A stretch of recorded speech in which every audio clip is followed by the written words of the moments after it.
Hey, welcome back to session 4 called Pandemic Recovery. We're so glad that you are watching this right now. We believe that you are at the right place at the right time. I want to introduce our guests, our hosts, our guides that have been leading us over the past few weeks. Today we have Dr. Daniel Amen.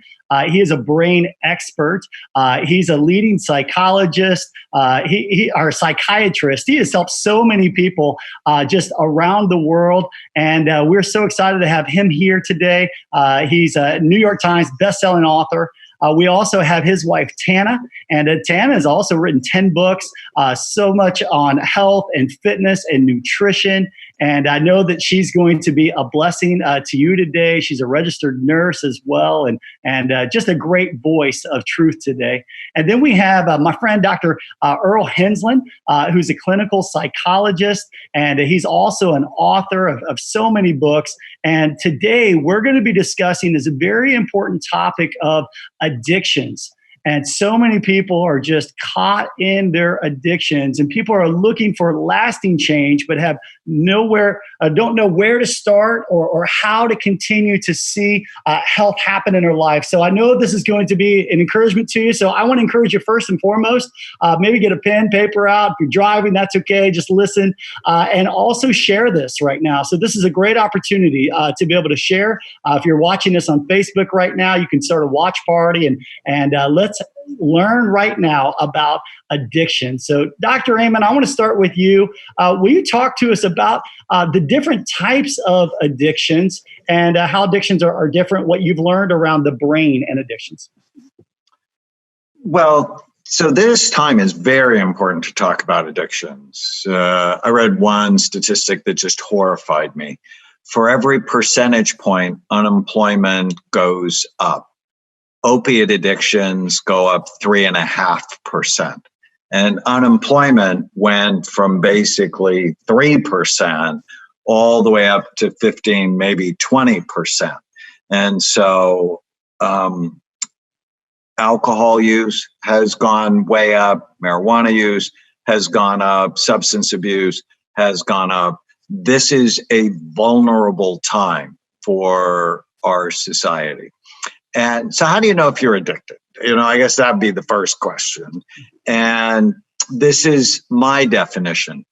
If you engage in a behavior, because behaviors can be addictive, whether it's pornography or shopping or eating, and substances can be addictive, whether it's alcohol, marijuana. Yes, marijuana can be addictive. Cocaine, opiates, methamphetamines. Is if you engage in one of these things and it causes a problem in your life, either in your relationships, with the law, with your money, or with your health or work.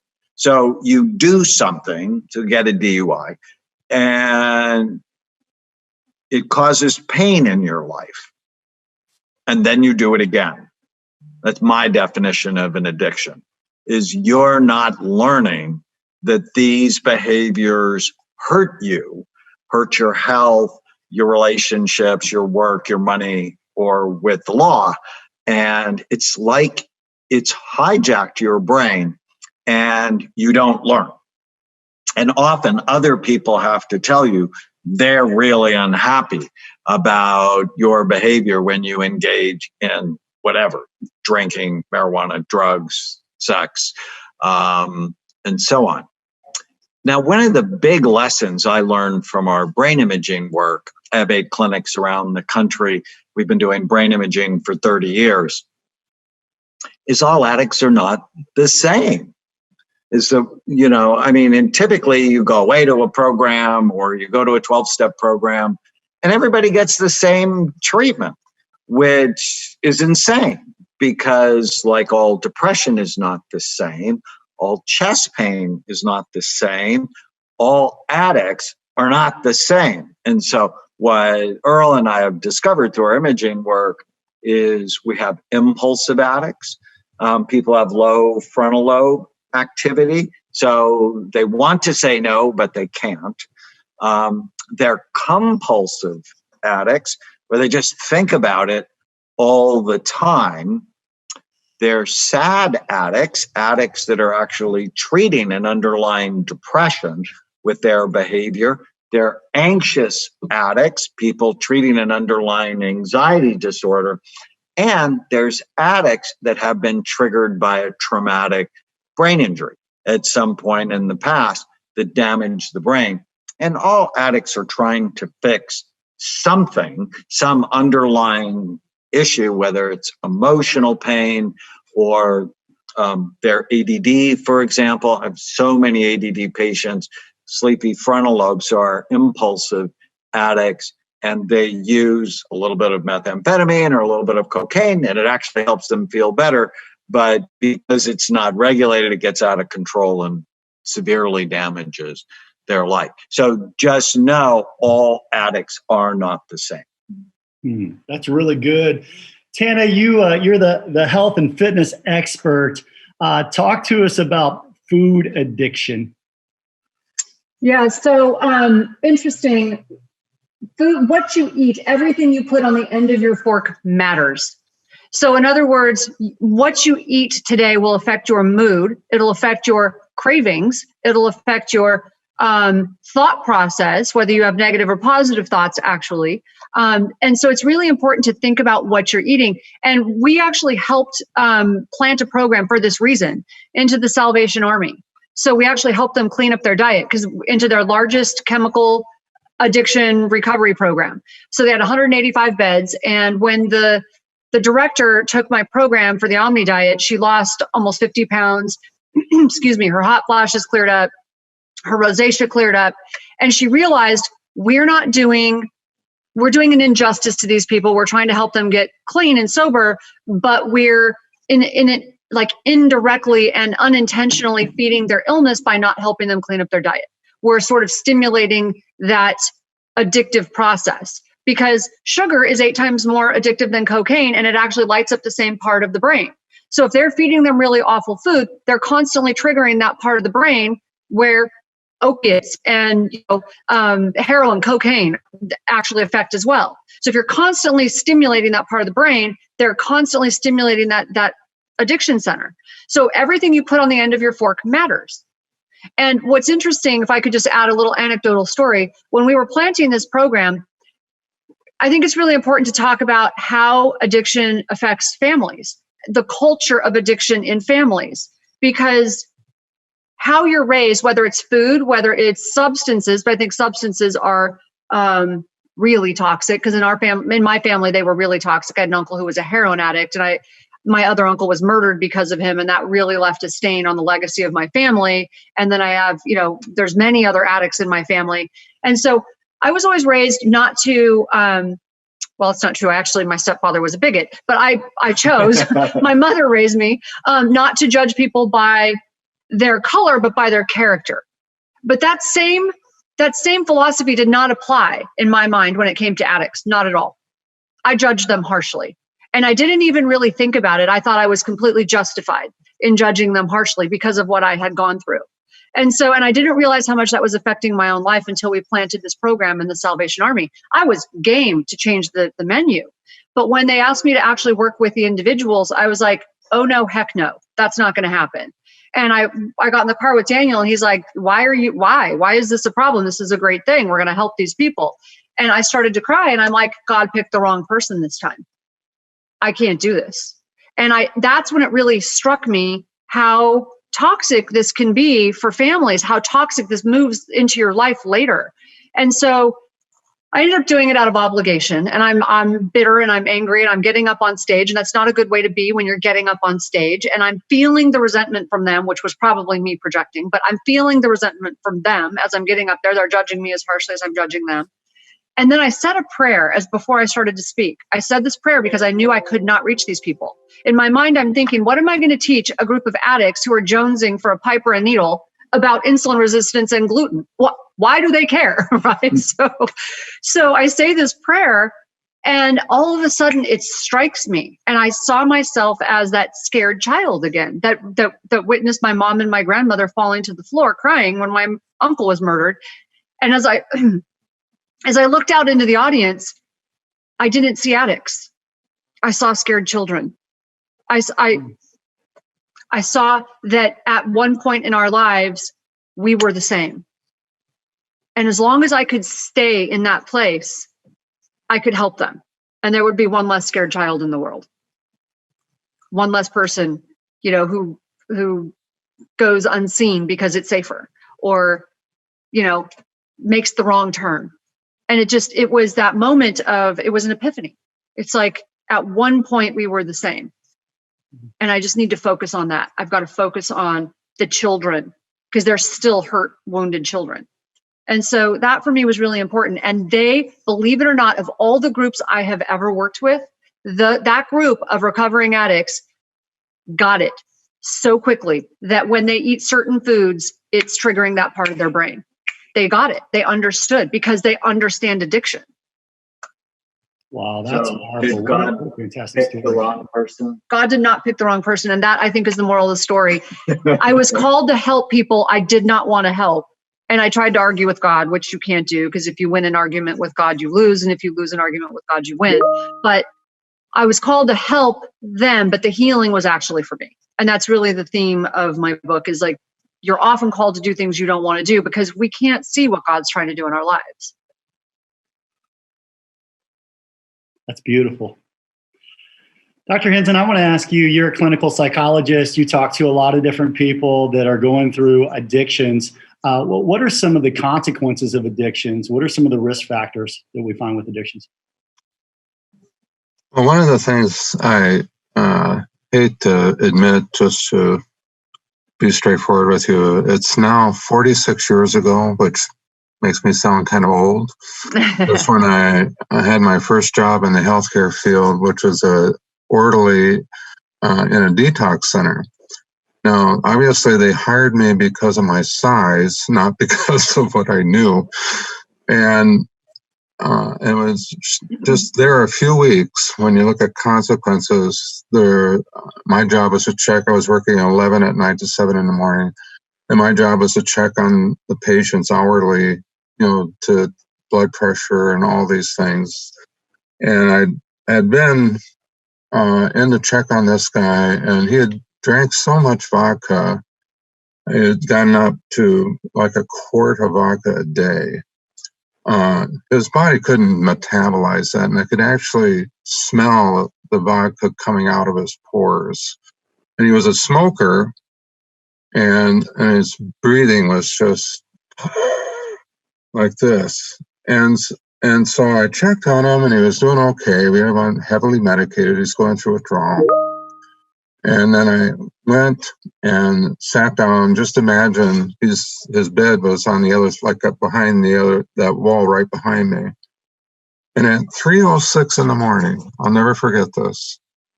All of a sudden, I couldn't hear anything. And I ran back to the room, and he'd stopped breathing. And I got a hold of the charge nurse and called the ambulance. And when they got there, he was already dead.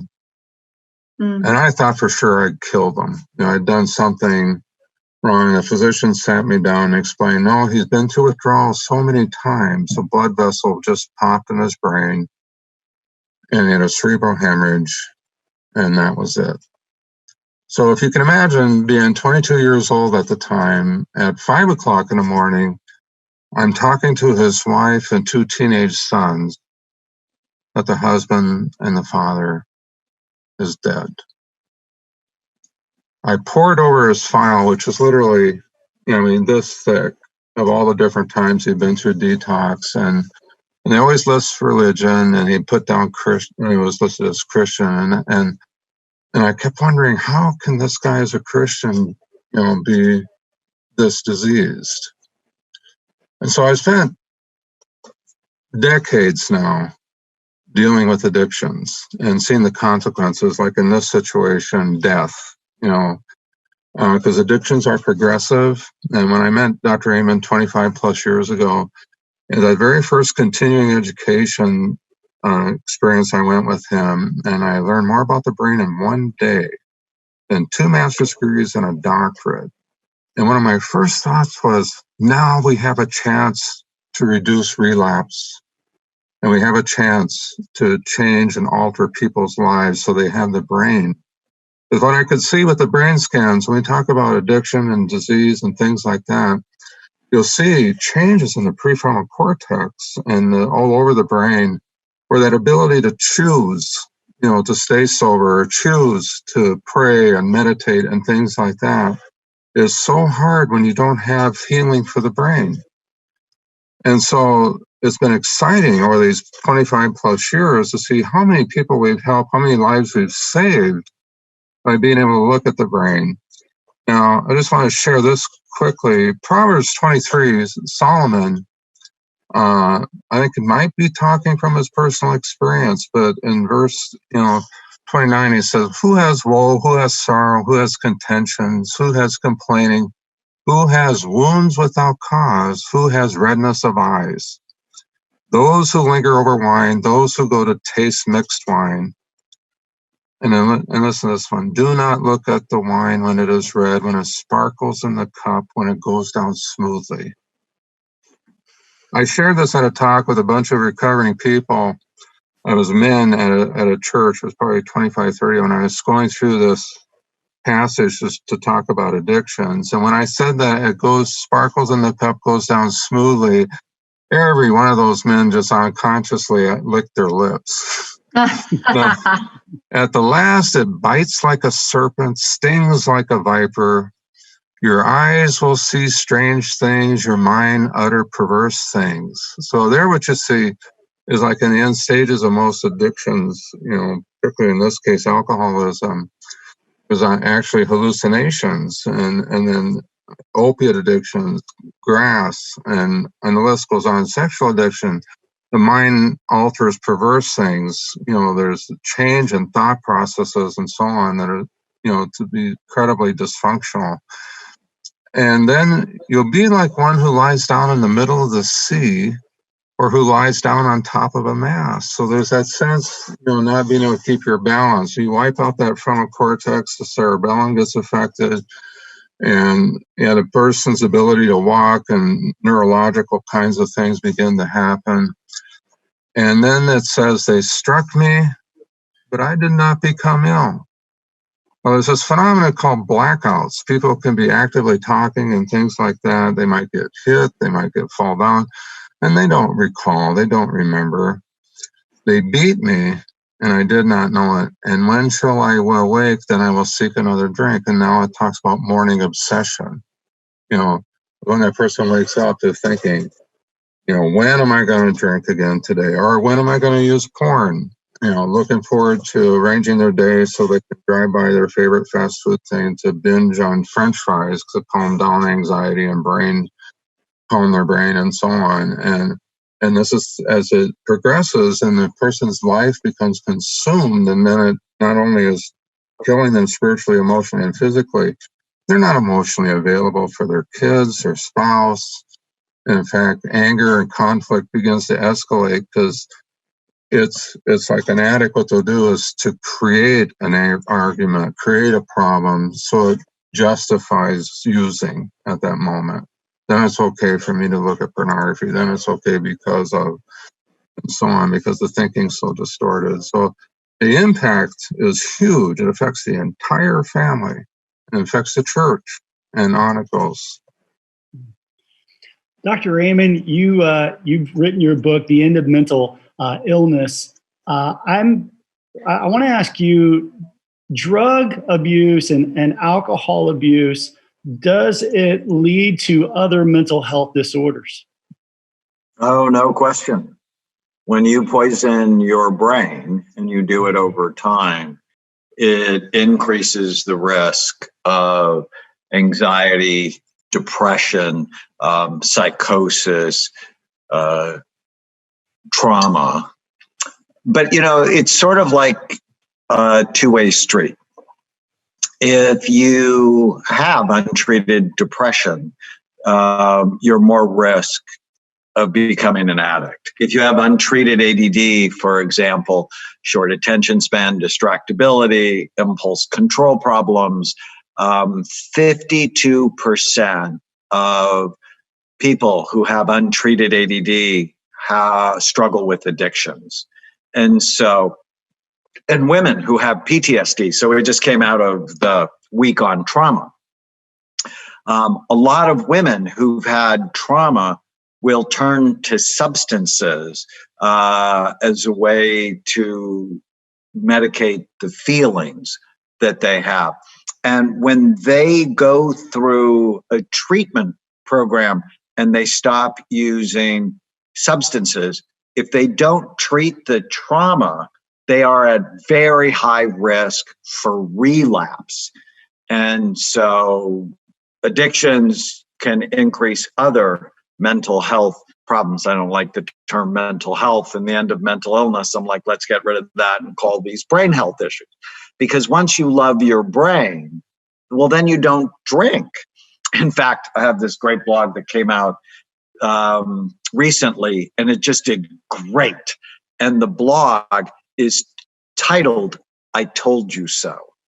And when we first dated, what I remember, she doesn't remember the same thing. I wouldn't have said it. She said, "I promise you I won't tell you I told you so."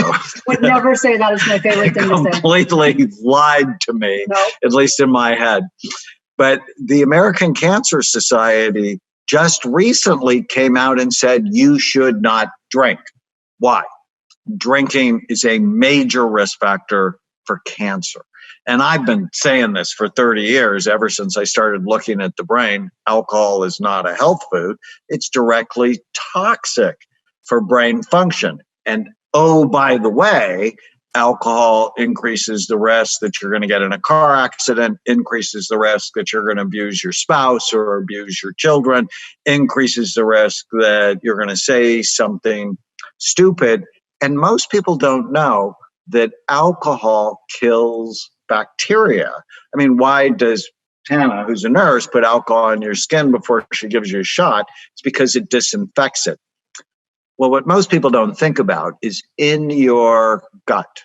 I mean, literally from your mouth all the way to the other end, you have something called a microbiome of 100 trillion bugs that make neurotransmitters, detoxify your food, help you digest your food. I mean, they're like a whole living part of you that is healthy, and pouring alcohol down your gut can actually damage those bugs and damage your mind, because there's this whole mind-gut connection.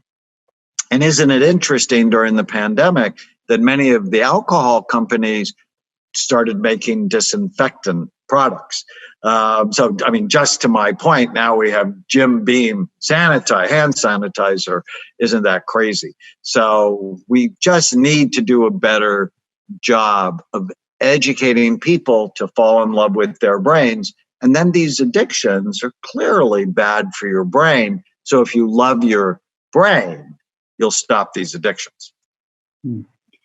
Tana, what I've talked as a pastor, I've had so many, conversations with parents that are deeply concerned about their teenage children that are starting addictions, whether it be marijuana, whether it be vaping, whether it be drugs.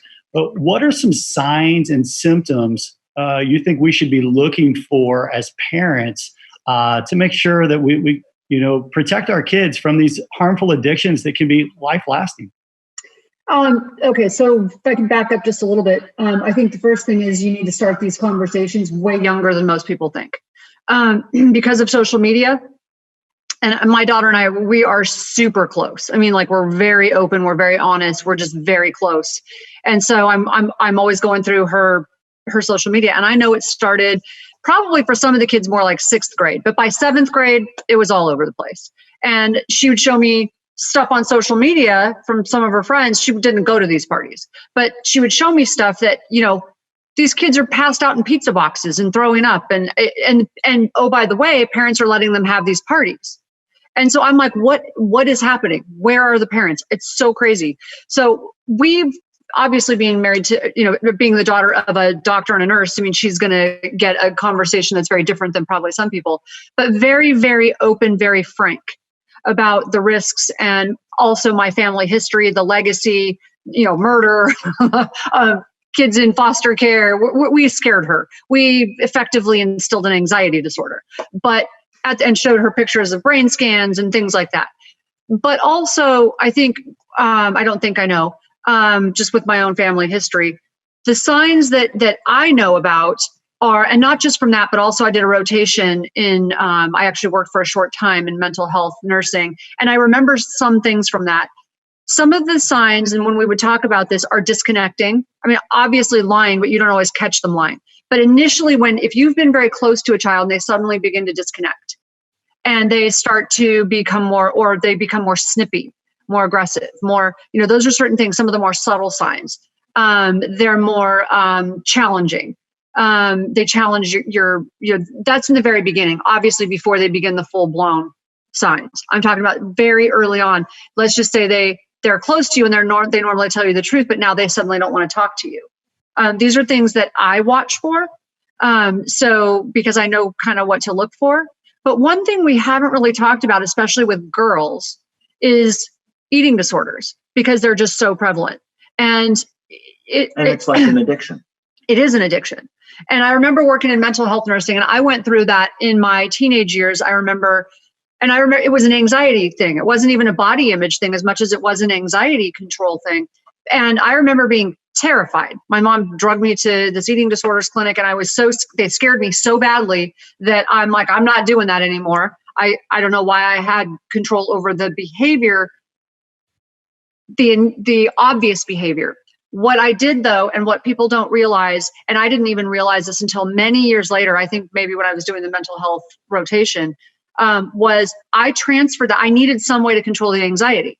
Now, drugs for me were out of the question because of what had gone on in my family. So I turned to exercise, and I mean extreme exercise. So 2 hours a day, very intensely, which I thought, who's going to be mad at me for exercising, right? But when you do it to a point that you are damaging your body, where you hurt yourself, where you can't do it, even if you have a fever, even if you have, no matter what, if you've got injuries and you still can't stop, it's a way of purging, right? And then when I found out that I had cancer, and I still couldn't stop, and it threw me into a depression, that is an addiction.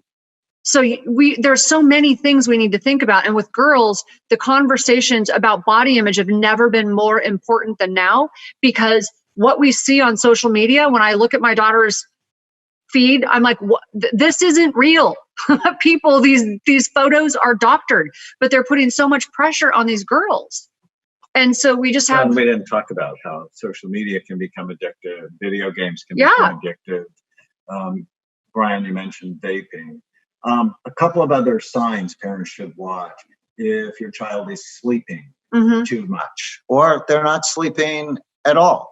If they're getting all A's and B's, and all of a sudden they're getting C's and D's. Right. And they come to me and they go, "Oh, does my child have ADD?" Well, not if he didn't have it 3 years ago. If he's got ADD now, first thing is a drug test. And kids aren't going to tell you the truth. And so if you see an erratic change in their behavior, you can go to the drugstore, you can get a home drug kit, and you're like, "Oh, I would never drug test my child. My child would never lie to me." Those are the kids that go deep into addiction before anybody knows, because the parents are in denial. So it's really important. It's easier now than ever before to just go to the drugstore, go on Amazon and get a urine-based drug test. And my son, his behavior changed, and the first thing I did was drug test him, and it was normal. But at least then I knew that wasn't the issue, because on his mother's side, there was a family history of addiction and alcoholism and drug addiction. If I could add one thing to that, one thing we do, we make it very, very safe for kids to talk to us. I mean, very safe. You can tell us anything, but let's be very clear. It's this firm and kind of environment. You feel free to talk to us. We will help you. We're here to support you. We're here to protect you. We're here to help you. However, if we cross a line and you hurt someone or you drink and drive, the consequences are extreme. They're harsh. So I'm clear about that. So it's like, I will help you. before it gets to that point, we will talk about it. I'm going to, you can tell me anything. But if you do something stupid and you drink at a party, don't drive. Like, then let's talk about it. But if you cross certain lines, they know that the consequences are going to be intense. It's for this firm and kind of environment. We help them think ahead. Yes, we're their frontal lobes. Dr. Henslin, you've helped in the founding of Overcomers Outreach. You've got so much experience in just support groups, help. You and I have had some conversations about marijuana, and I know here in the state of California, all over the world, really, marijuana has really been on the rise. Is marijuana addictive, and how does marijuana affect the brain? The answer is yes, it is addictive. And there's a lot of controversy about that, because you also talk to professionals that will talk very passionately. It's not addictive. But with all the brain imaging, and Dr. Amen has a study that was published that basically showed that THC, which is, the active part of cannabis that gives that high, actually narrows pathways into memory, So it's that pathway that goes to the hippocampus structure that's deeper in the temporal lobes. It makes it, as time goes on, harder to get new information in and harder to get information out. Now, the other thing marijuana does is it ages the brain. My 87-year-old mother's brain looks younger than some people in their 20s that we scan that have been using marijuana chronically and consistently for years. It's vasoconstrictive, and so it actually is aging the brain. And then it drops out dopamine in the front part of the brain, which only is going to increase their impulsive acting out, and it will gradually lose that control to say no. And then it also inhibits testosterone, and we find these young men, particularly in their 20s, and it's almost like one of the ways I can tell if they're smoking when I get testosterone test back. This testosterone is like a building block for dopamine in the frontal cortex, and that they'll be low, And the answer is not testosterone injections. The answer is to get them sober to see if their body will work again. Now, I hate to admit this, but this fall was going to be my 50th high school reunion. And so I have classmates from this little town back in Minnesota that have been smoking weed since the late 60s, early 70s. And so the last reunion I was at 45th high school reunion, I went up to this one classmate of mine, and this is how the interaction went. I said, "Well, hi, how are you doing?" "Well, pretty good, Earl."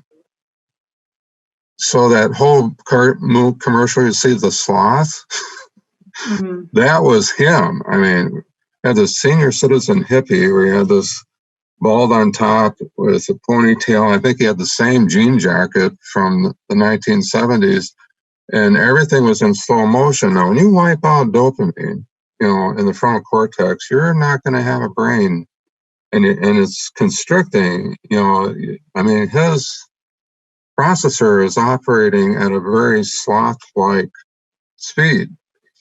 That was kind of scary to see that, because all of a sudden it hit me. God, what if I made that choice back then to go down that road? I wouldn't be here today. So it's kind of freaky when you get this point in life and you realize these choices back here as a teenager, person in the young 20s, and you go down that road, and all of a sudden you got yourself out of a life that God intended for you. That's really quite marvelous. So for me, it's a tremendous privilege and honor to be here with Dr. Amen, with Tana, with you, Pastor Brian, to have this chance to share. And I thought one of the reasons God's kept me going. But it's scary. And that's why my kids grew up with going with me to talks where I'd show images of the brain, what the brain looks like on drugs and things like that. We have these wonderful conversations on the way home.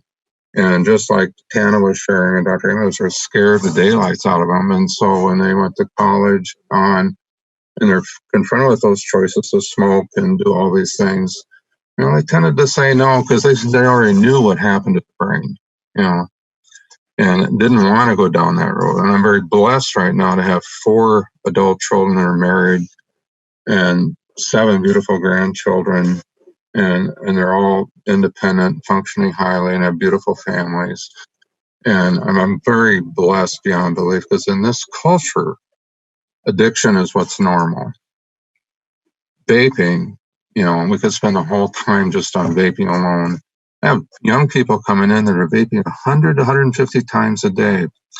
There's this verse in Ephesians, I think it is, where it says, do not get drunk on wine, which leads to debauchery, impulsiveness, sexual problems, wild living, and so on, but be filled with the Spirit. So during this pandemic time, it's like Tana and Dr. Amos shared before, praying together as a family, studying God's Word as a family. That's what it means to be filled with the Spirit. And in 12-step programs, it's it's a process of how to help get God in me. So I'm relying on Him and not on nicotine, sugar, and down the road it goes. That's really good. Dr. Amen, you've got a new 12-step program out, and you've scanned more brains than anyone on the planet. I'm curious, why are addictions so powerful from a neuroscience sense and so hard to break? Well, they hijack your brain. And nobody cares about their brain. I mean, let's just be honest. You can see the wrinkles in your skin or the fat around your belly, and you can do something when you're unhappy with those. But because most people never look at their brain and how it works, most people just don't care. While Earl was talking, I was thinking about our high school course. We have a course called Brain Thrive by 25 at Amen University. So if you go to amenuniversity.com, and we had an independent group study it. So it's 12 2-hour lessons, and it decreases drug, alcohol, and tobacco use, decreases depression, and improves self-esteem by getting kids to fall in love with their brain. Because once you love your brain, then you treat it better. And what happens with addiction, any of the ones that we talked about, is there's a cycle of addiction that you do something that increases dopamine availability in the brain. So dopamine is a neurotransmitter that works on an area called the nucleus accumbens.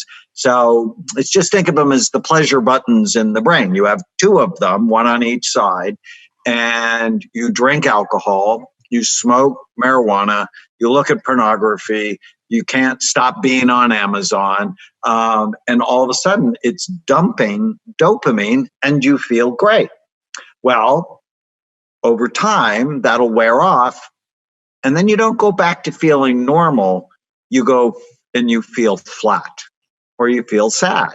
And so then you re-engage in the behavior, and the dopamine makes you feel good, but not quite as good as the time before.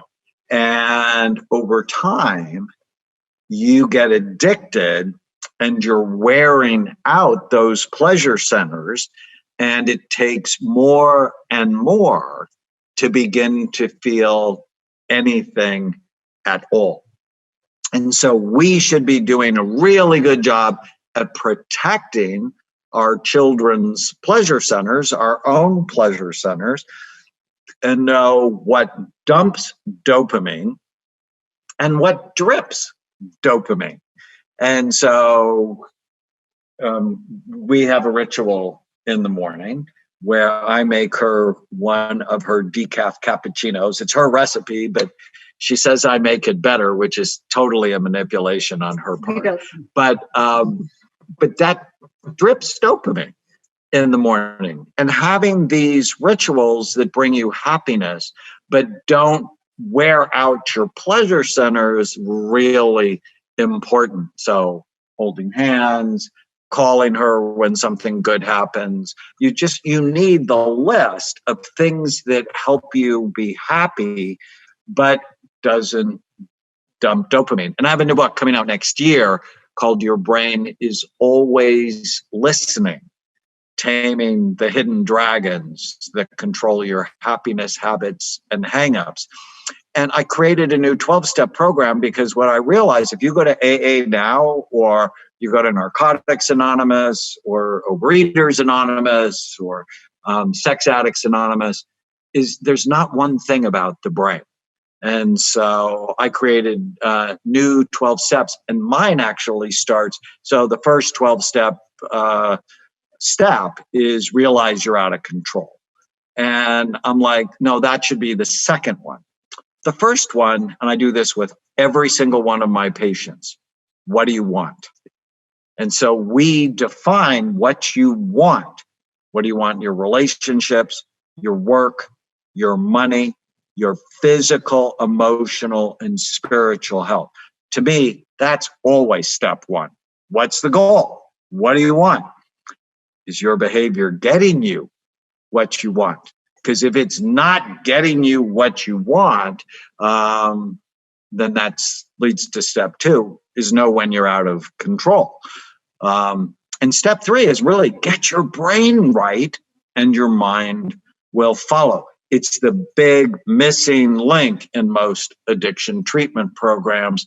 Brain health matters. If you can get your food right, just as you were saying earlier, you're much more likely to beat the addiction.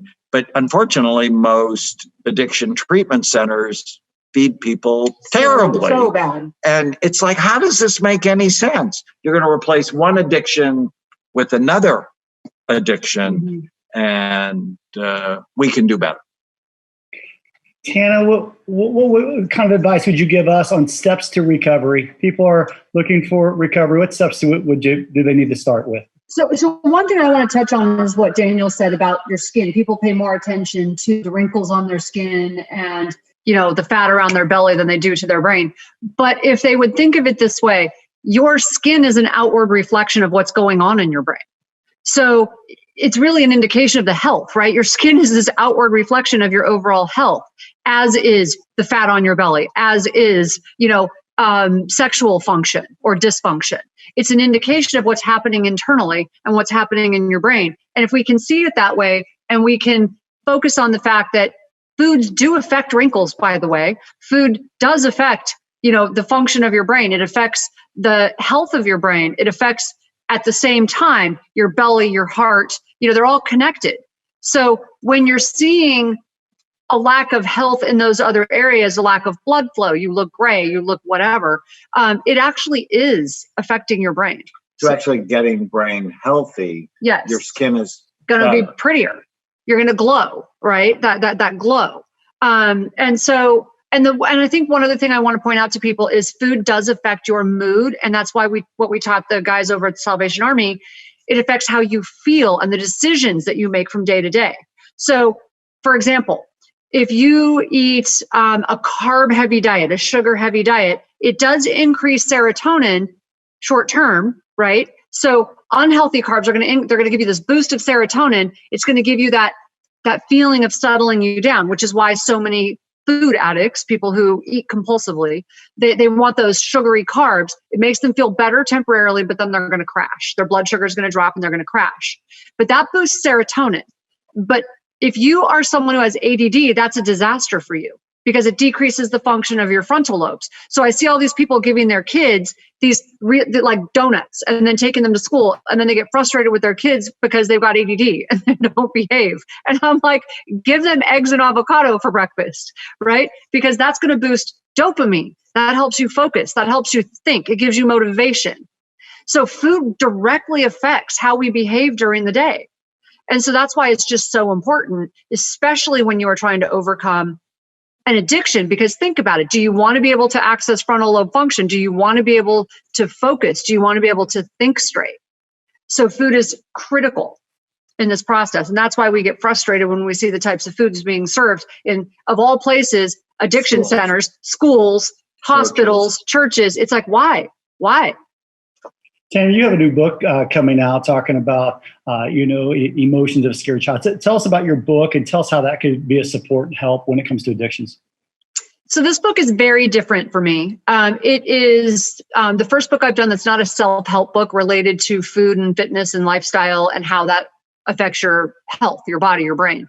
This book is a memoir, and it's called The Relentless Courage of a Scared Child. And it's how persistence, grit, and faith created a reluctant healer. And the reason I wrote it is really hard because it's a lot of stuff from our past. And most of us don't want to face our past. But I would highly recommend, just because going through this process taught me so much. When you have to write this stuff out, especially the really difficult stuff, and you're forced to go back and clarify details, because how we see things when we're young is sometimes different than you see it as an adult, right? So I had to go back and clarify so many details, and I was like, wow. I mean, it really helped me put things in perspective and heal so many things from the past. But it really is about overcoming trauma and helping when we sometimes don't want to.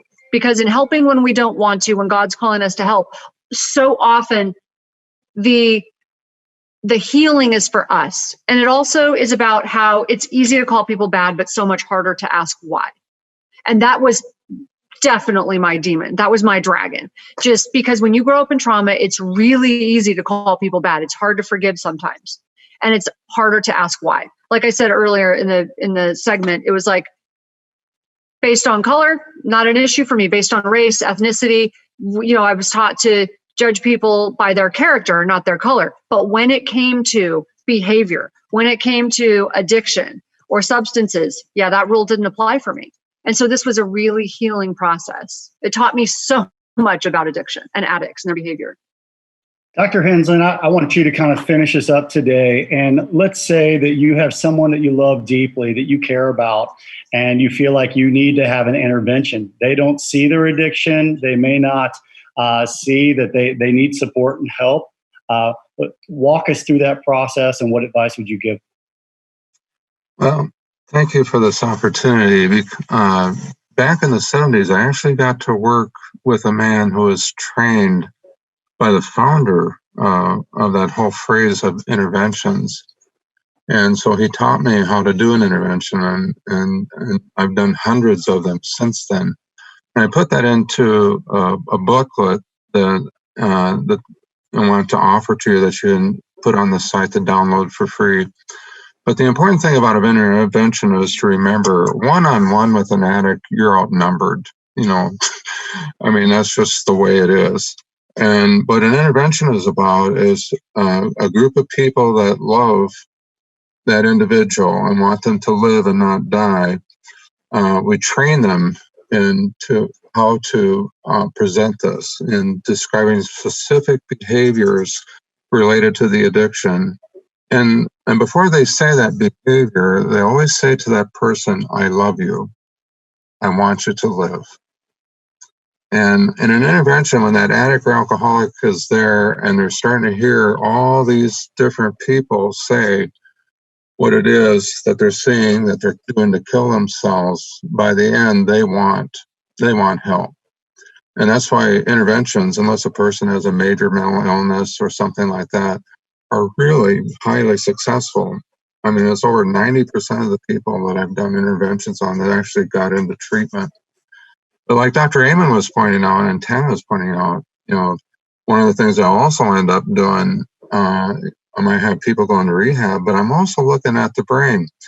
I was a consultant to a treatment program here in Southern California for a period of time, and they had me assess everybody in that program. They had a house for women, had 15 women, and a house for men, had 15 men. And so I gave them the Amen Brain Systems checklist, and I went over the medications and supplements they're on. And what I found out, which was so tragic, is that only 100% of those people that I said the medications that they were on would have set them up for relapse. Mm.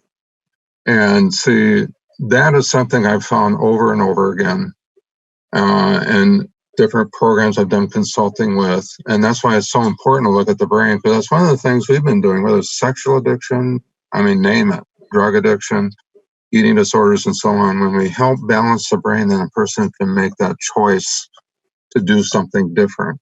So, but it all starts with intervention, and we can, I'll send that document to you that people can download after the show and actually learn the details of how to do that.